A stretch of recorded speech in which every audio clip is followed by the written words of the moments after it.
இந்த மரியாதராமன் கதை எடுத்தேன்னா அதில் மாரல் இருக்கும். எத்தனை மனிதர்கள்னு ஒரு சீரியல் எடுத்தேன். அதில் ரொம்ப கொஞ்சம் லாஜிக்காக ரொம்ப சென்சிபிளாக இருக்கும் சார். பாசிட்டிவ் வைப்ரேஷன் நல்லா இருக்கும் சார். அதாவது அது மகாபாரதத்தோட பேஸ் தான். ஒரு அண்ணன் தம்பி 5-6 பேர் இருப்பாங்க, சித்தப்பா பையங்க. இவன் ஒருத்தன் இருப்பான், இவன் பத்திரிகை நடத்துவான். இவனுக்கு என்ன ப்ராப்ளம்? சிவகுமார் தான் அந்த ரோல். சிவகுமாரோட இமேஜே பெருசாக தூக்கி நிறுத்துது அந்த சீரியல். பிரமாதமாக இருக்கும் சார். அதில் ஒரு டயலாக்லாம் ரொம்ப பிடிக்கும். பிடிச்சவங்க கிடைக்கல, கிடைச்சவங்க பிடிக்கல. சொல்லுவா, பிடிச்சவங்கள கிடைச்சவங்கள மாற்றிக்கலாம்ல அப்படின்னு. அது சில சமயங்களில் முடியாது. ஸோ அந்த மாதிரி கண்மணி சுப்பு டயலாக் ரமணியன் கதை பண்ணார். ரமணியன் கொஞ்சம் குழப்பத்தில் இருப்பார், கண்மணி சுப்பை கரெக்ட் பண்ணுவார், மகேஷ் அதை கரெக்ட் பண்ணுவான். பட் அந்த சீரியல் பிரில்லியண்ட்டான சீரியல் சார். 500 எபிசோட் போச்சு. எனக்கு தூர்தர்ஷனில் ஏகப்பட்ட நிறைய பேர் அப்ஜெக்ட் பண்ணுவான்ல, இவனுக்கு மட்டும் வாய்ப்பு கொடுக்குறேன், நல்ல சீரியல் வாய்ப்பு கொடுக்குறேன்ட்டுருவான். நான் எக்ஸ்டென்ஷனாக வாங்கிக்கிட்டே உட்காந்துருந்தேன்.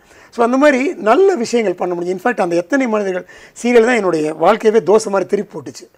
அதாவது ஓரளவு பணத்தை நான் கண்ணால் பார்க்க முடிஞ்சது அதுக்கப்புறம் தான். அதுக்கப்புறம்